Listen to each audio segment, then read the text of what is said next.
You are a spineless, pathetic excuse for a boss. You're nothing but a worthless piece of trash, and I don't care who hears me say it. You think you can treat people like garbage? You are an absolute disgrace. I am done with your incompetence. Are you quite finished? The mockery took barely 10 seconds to deliver. 10 seconds that curdled the expensive scotch in the glasses, silenced the ambient jazz of the rooftop bar, and turned a routine shift into a confrontation that could never be taken back. Kendra Ellis stood there, one hand on her hip, and the other pointed directly at the man's chest, her expression a smirk of fearless defiance.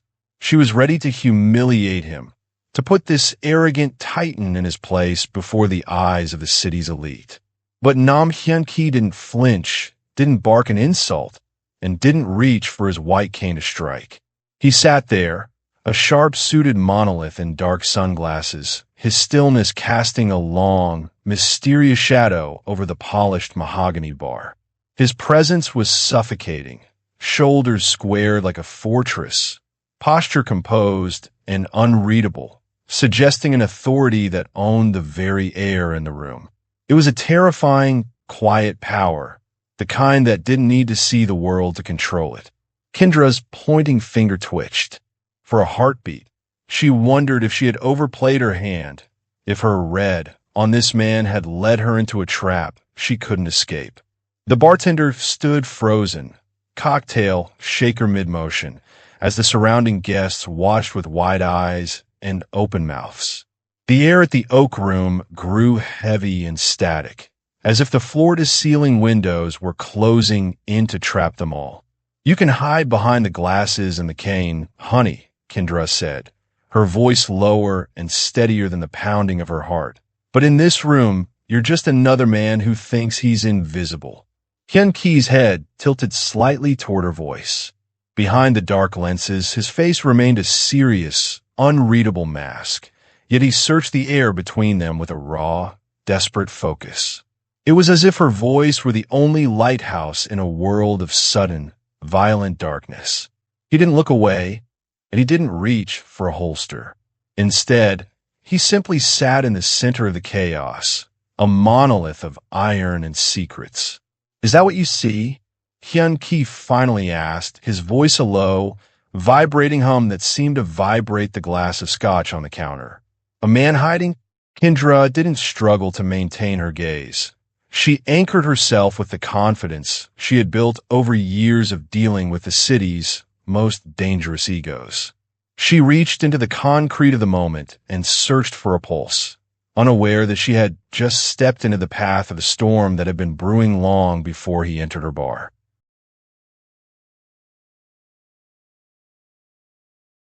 Kendra Ellis didn't just work at the Oak Room, she governed it. While the rooftop bar was marketed as a playground for the city's apex predators, the venture capitalists, the old money heirs, and the shadows of the underworld, Kendra was the one who decided who got to stay in the light and who was cast into the cold. She had spent 5 years transforming her invisibility as a server into a weapon of observation. To the men in $3,000 suits, she was often just a background detail in a crisp white shirt. But Kendra saw the way a nervous hand gripped a glass, the way a lie flickered in a forced smile, and the way power was often used as a shield for cowardice. Her reputation for taking no nonsense from the elite was legendary among the staff. She was the queen of the Oak Room, a title earned through 100 quiet battles fought in the name of those who couldn't fight for themselves. When a drunken billionaire once tried to humiliate a young runner for a spilled drink, Kendra hadn't raised her voice. She had simply stood in his space with a level stare that made his checked ego feel like a heavy weight. She had a way of making the most powerful men in the city feel small, not through insults, but by refusing to be impressed by their bank accounts. She had learned the art of the red from her grandmother, who taught her that a man's character wasn't found in his words, but in his hands. "Watch how they treat the help when they think no one is looking," Kendra, her grandmother, would say. "That is the only truth you'll ever need." At the Oak Room, Kendra was the curator of those truths. She protected the busboys like Tyler, ensuring their dreams weren't crushed under the heels of expensive leather boots. On this particular evening, as the sun dipped below the skyline and cast long, amber ribs across the polished floor, Kendra felt a familiar static in the air. She moved through the room with a tailored grace, her braids pulled back and her posture as straight as a general's. She was the heart of the establishment, the one who ensured that no one was ever made to feel invisible again. She didn't know yet that the man in the dark glasses sitting at the far end of the bar was about to challenge everything she thought she knew about power and vulnerability. To Kendra, he was just another target for her righteous defiance, another monolith she intended to break. The glass doors of the oak room hissed open, admitting a draft of cool night air and a man who seemed to carry the silence of a graveyard with him. Nam Hyun Ki moved with a haunting, rhythmic precision, the tip of his white cane tapping against the marble floor with the steady beat of a metronome. He was a study in monochromatic power, draped in a black suit so sharp it looked like it could cut the light. Despite the dim, amber glow of the lounge, he wore dark sunglasses that masked his eyes, turning his face into an unreadable sculpture of bone and shadow. Kendra watched him from the bar, her red already cataloging the anomalies. He didn't grope for furniture or hesitate at the transition from stone to carpet. He moved as if he had memorized the heartbeat of the room. To the wealthy patrons surrounding him, he was an enigma, a monolith of iron and secrets who didn't belong in a place of shallow laughter. Kendra, however, saw the way the other guests recoiled slightly as he passed, as if his very presence was suffocating, a terrifying, quiet power that suggested he owned the ground beneath the building. He took a seat at the far end of the mahogany bar, his posture squared like a fortress. He didn't call for service. He simply waited, his large, scarred hands resting on the wood with a weight that made the surrounding air grow heavy and static. Kendra felt her protective streak flare. To her, the sunglasses and the silent demand for attention were the hallmarks of a man who thought his wealth made him a god among servants. She slid a glass of the bar's most expensive scotch toward him, the crystal clinking sharply against the wood. "The menu is usually for people who plan on staying, honey," she said, her voice cutting through the ambient jazz with a mocking edge. "But I suppose you're waiting for someone to tell you where you are." Hyun Ki didn't turn his head. He didn't reach for his drink. He remained perfectly still, a composed shadow in a sea of neon. "I know exactly where I am, Ms. Ellis," he replied, his voice a low, vibrating hum that made the ice in his glass shiver. "I am in a room filled with people who think they are safe because they are high up. They forget that the higher you climb, the further there is to fall." The first clash was silent. A war of wills fought in the inches between Kendra's defiant smirk and the cold, dark lenses of his glasses. Kendra pointed a finger at his chest, her heart pounding with a rhythm she couldn't quite master, sensing for the first time that the man of stone before her was harboring a betrayal far deeper than she could imagine. The silence between them stretched, thick and combustible, until the tension became a physical weight. Kendra, fueled by a lifetime of standing her ground, didn't lower her hand. She wanted to see him crack, to see the polished veneer of this monolith shatter under the weight of her scrutiny. "You're good," she whispered, her smirk deepening into something more clinical. The glasses, the cane, the cryptic warnings. Most people would be trembling, but I've seen this act before. It's a shield for someone who doesn't want to be questioned. Nam Hyun Ki didn't respond with a retort. Instead, he reached up with a hand that bore the faint, jagged silvery lines of old scars and slowly peeled away the dark sunglasses. Kendra's breath hitched. She expected a defiant glare or perhaps eyes narrowed in a threat. What she saw was far more haunting.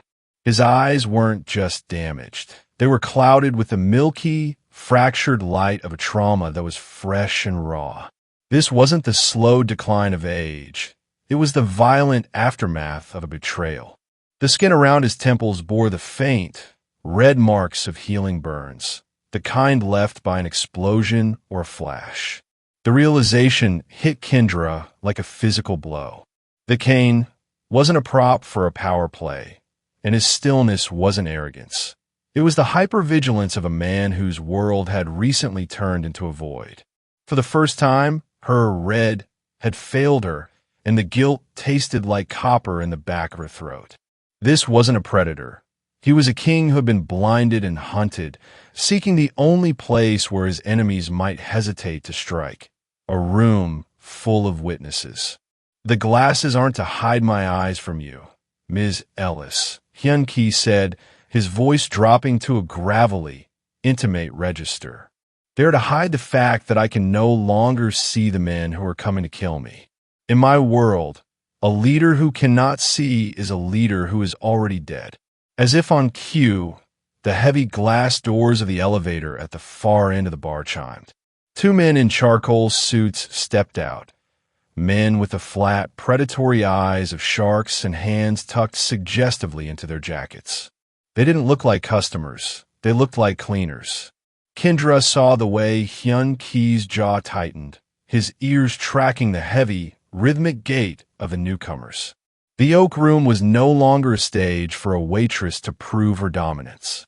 It had become a cage. Kendra lowered her hand, her assertive posture softening into something protective. She looked at the man she had just mocked and saw the hole in his heart that her mentor had always warned her about. He wasn't just a mafia boss.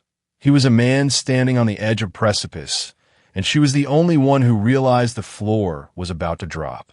The elevator doors hissed shut behind the two men in charcoal suits, their presence acting like a drop of ink in a glass of clear water. Kendra didn't look at them directly. She used the polished brass of the back bar to track their movement as they fanned out, claiming the corners of the room. She felt the temperature of the rooftop drop, the laughter of the nearby socialites suddenly sounding tinny and fragile. Hyun-Ki didn't need to see them and know they were there. His shoulders didn't hunch, but his stillness shifted from the calm of a statue to the coiled tension of a predator sensing a trap. "Don't look at them, Ms. Ellis," he murmured, his hands remaining flat on the mahogany wood. "To them, you're a background detail. Stay that way as long as you can."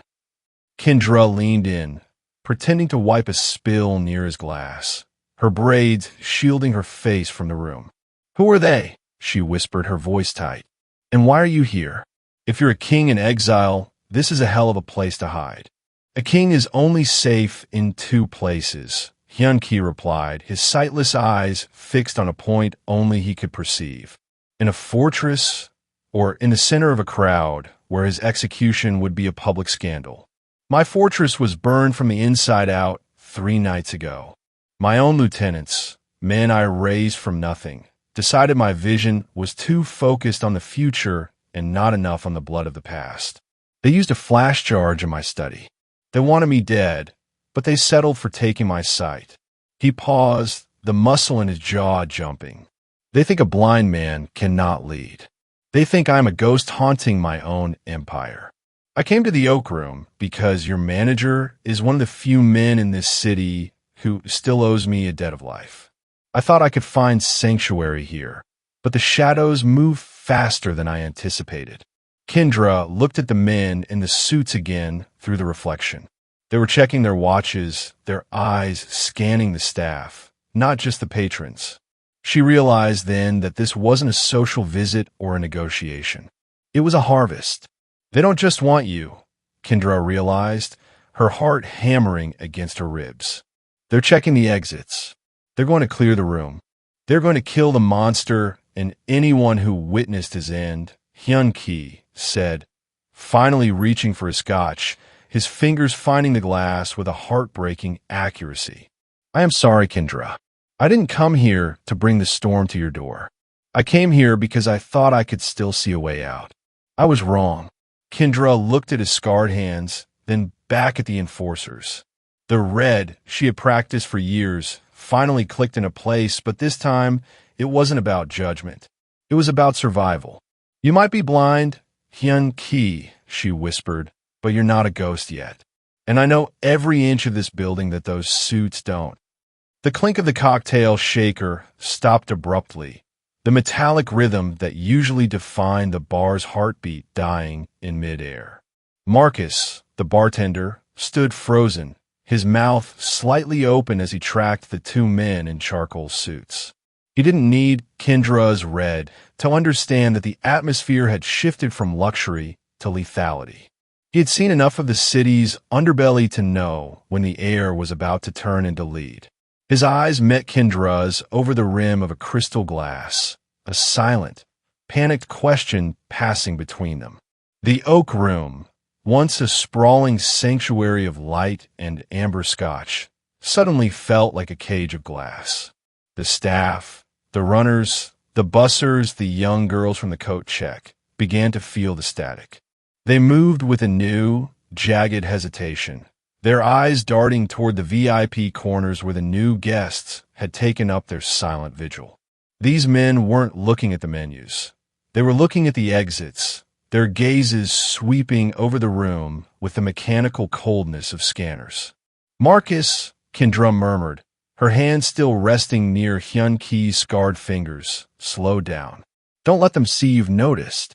Marcus swallowed hard, his hands trembling as he reached for a clean towel.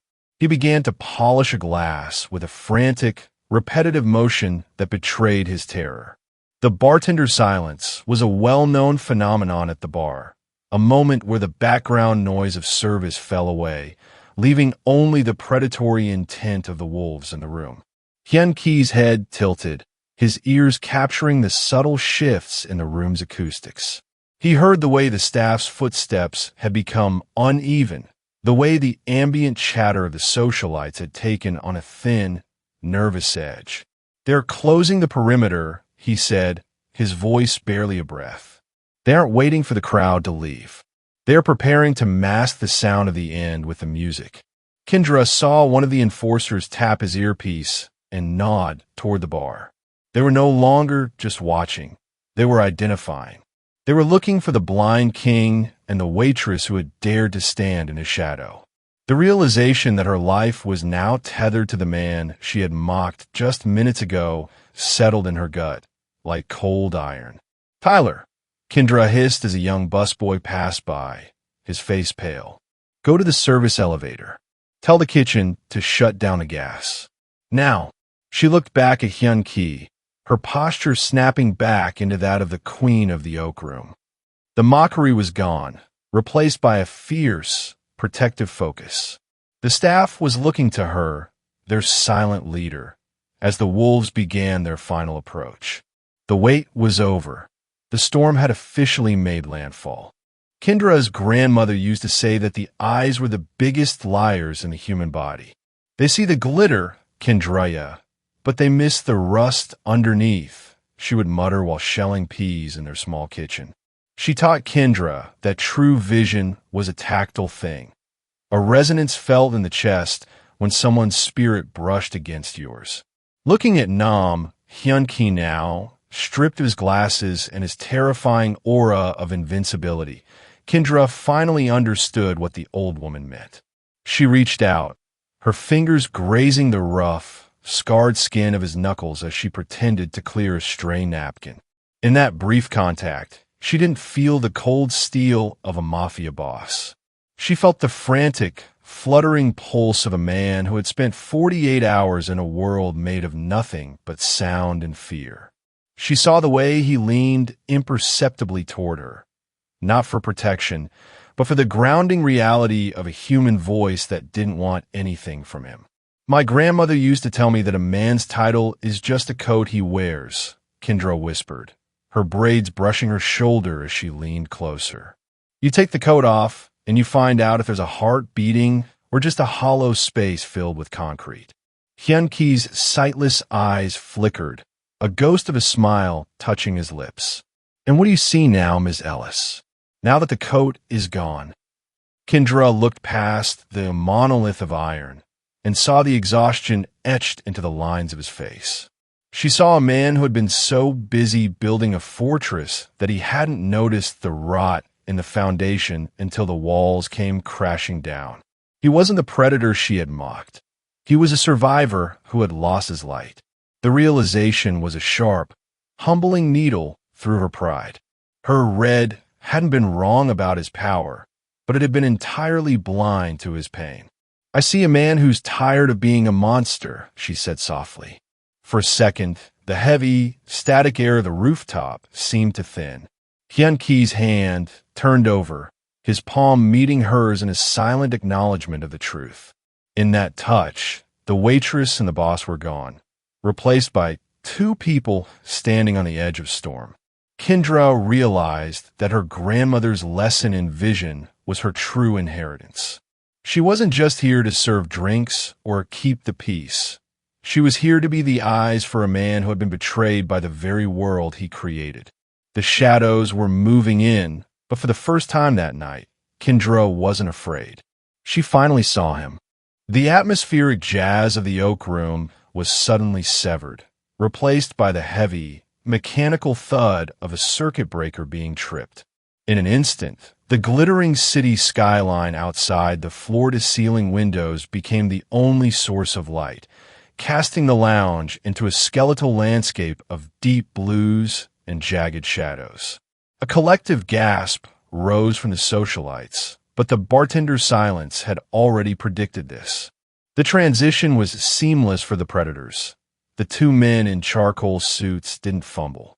They moved with a practiced, predatory grace, their silhouettes detaching from the corners of the room like ink bleeding into water. Kendra felt the shift in the air before she heard the first boot crunch on shattered glass. The family had arrived. These weren't just enforcers. They were the elite guard of Hyun-Ki's own organization, men who knew his every protocol and every weakness. The elevator chimed, a cheerful sound that felt like a death knell, and three more figures stepped into the gloom, the moonlight glinting off the suppressors of their weapons. "Down," Kendra hissed, her hand clamping onto Hyun-Ki's shoulder. She didn't wait for him to agree. She guided his weight with a strength born of pure adrenaline, pulling him behind the thick, reinforced mahogany of the bar just as the first suppressed rounds whispered through the air, shattering a row of crystal decanters above them. The scent of expensive scotch and ozone filled the space, a ritual of blood beginning in the dark. Hyun-Ki's breathing was shallow but disciplined. Even in the darkness, his blindness was no longer a disadvantage. It was his environment. "Left side, 15 paces," he whispered, his head tilted toward the sound of a heavy footfall. He's stepping over the velvet rope. He's heavy, likely wearing a vest. Kendra looked over the edge of the bar, her braids trailing in the spilled liquor on the floor. In the strobe-like flashes of the city's neon lights, she saw the men closing the perimeter. They weren't rushing. They were a machine, methodical and cold. The socialites were screaming now, a chaotic symphony that masked the sound of the assassin's approach. "They're coming for the throne." "Hyun-Ki," Kendra whispered, her hand finding a heavy, cast-iron shaker on the lower shelf. Her Red on the room was now a map of survival. She knew the location of every service bell, every blind spot, and the exact way to the door to the walk-in freezer. The Queen of the Oak Room wasn't just a server anymore. She was the only eyes a king had left, and she was prepared to turn her sanctuary into a fortress.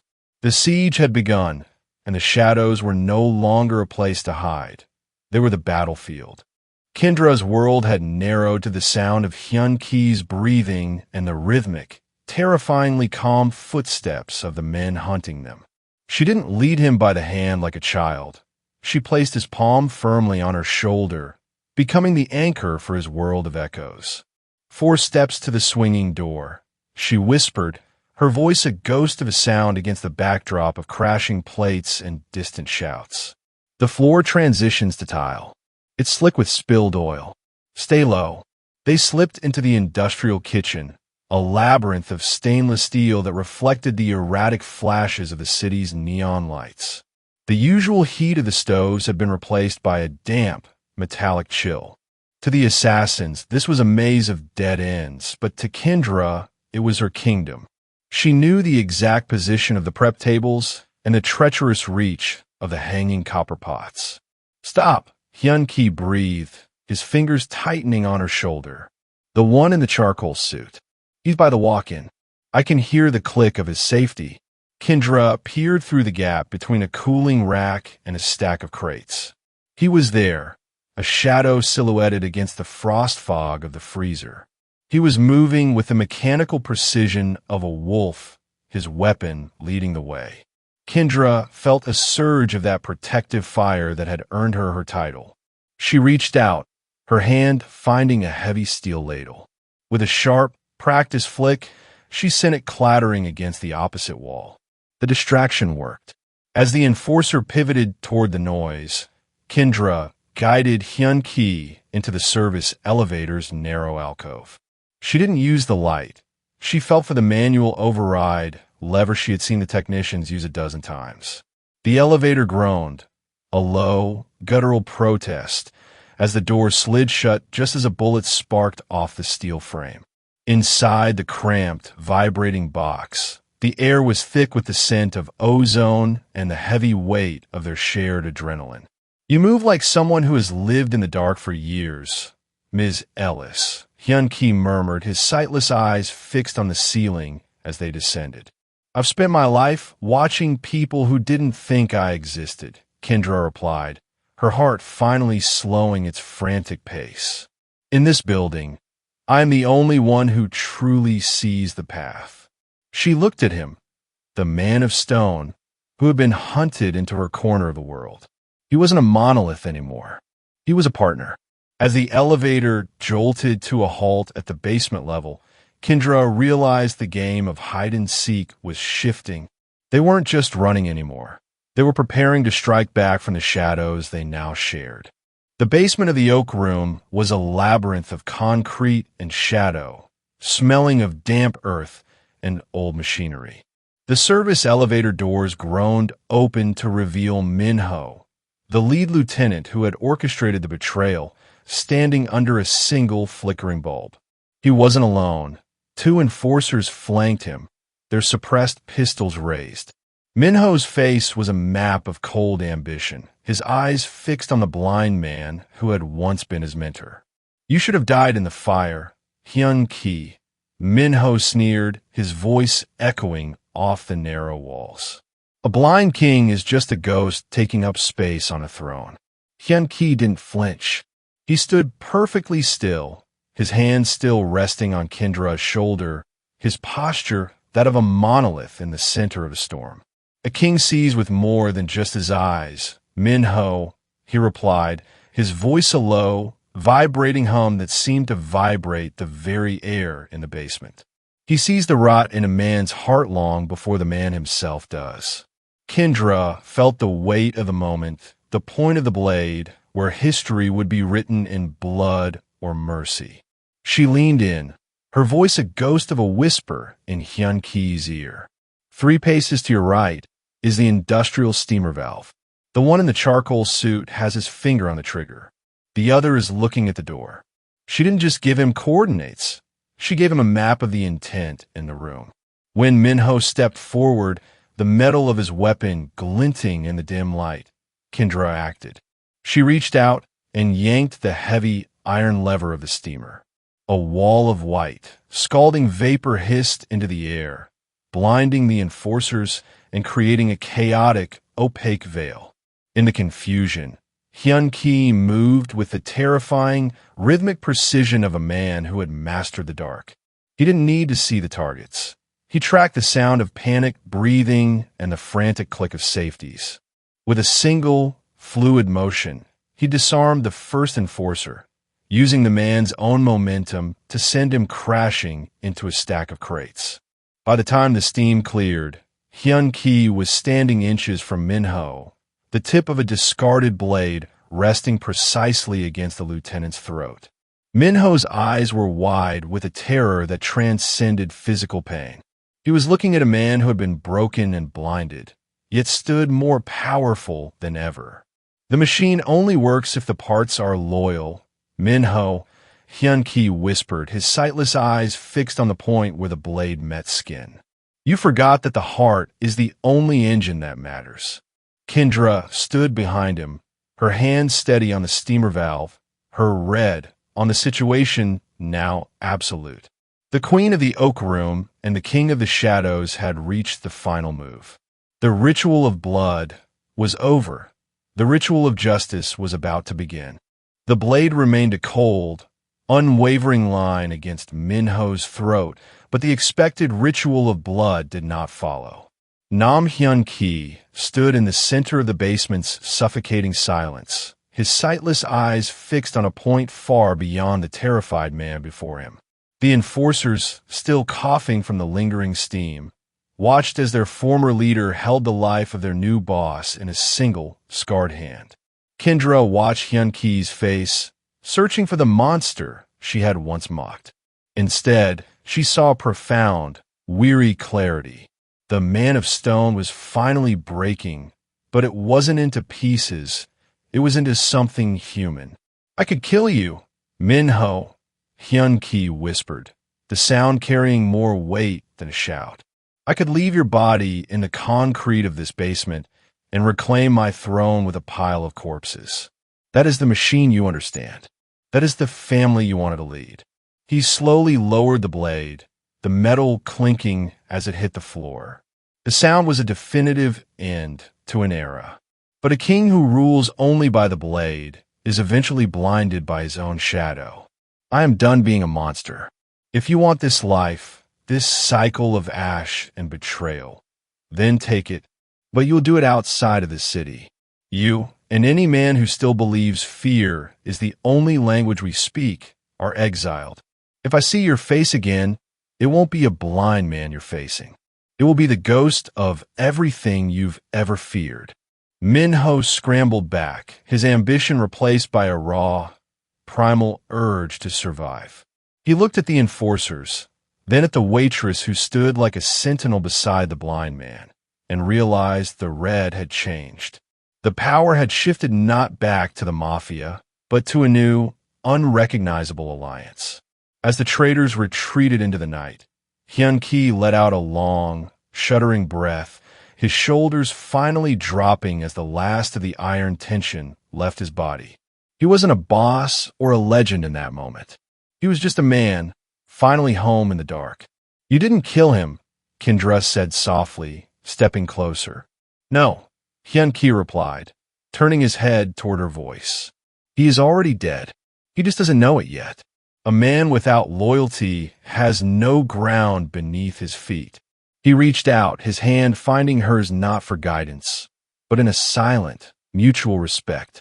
The rules of the game had been rewritten in the basement of the oak room, and for the first time in his life, Nam Hyun-ki could see exactly where he was going.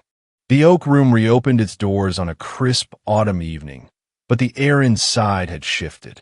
The heavy, gold-trimmed curtains had been replaced with sheer, light-filtering fabrics, and the oppressive silence of the VIP booths had transitioned into a warm, melodic hum. The rooftop was no longer a fortress for the shadows or a stage for the arrogant. It had become a sanctuary for the city. Kendra stood at the center of the lounge, her posture as poised as ever, but she no longer wore the starched white shirt of a defiant servant. She moved through the floor with a quiet, earned authority that reflected her new role as the establishment's manager. She looked toward Marcus and the younger staff, who no longer worked with the frantic, trembling hesitation of the hunted. They moved with a shared dignity, knowing that in this room, no one, from the high-ranking officials to the youngest busboys, was ever made to feel invisible again. As she watched the flickering lights of the city, Kendra reflected on the night the monolith of iron had entered her world. She thought of the mockery she had leveled at a man she assumed was a predator, only to find a soul fighting for its life in the dark. It was a humbling reminder of the dangers of snap judgments. She had used her red to judge Nam Hyun-ki's status, but she had been entirely blind to his humanity. She realized now that the most dangerous kind of blindness isn't the loss of sight, but the refusal to look beneath the surface. True vision, she understood, wasn't about the sharpness of one's eyes or the light in a room. It was about the empathy that allowed one heart to recognize the pulse of another. It was the educational value of a night spent in the shadows, learning that strength is often found in vulnerability and that a man of stone can still bleed. Nam Hyun-ki was gone from the city, seeking a life that didn't require a throne built on concrete and blood, but his legacy remained in the way Kendra governed her kingdom. She had learned that dignity belongs to everyone, regardless of their status or their perceived weaknesses. As she leaned against the mahogany bar where it had all begun, Kendra closed her eyes for a moment, listening to the music and the laughter. She didn't need to see the room to know it was full. She finally understood that the most important things in life are the ones you can only see when you stop looking with your eyes and start looking with your heart.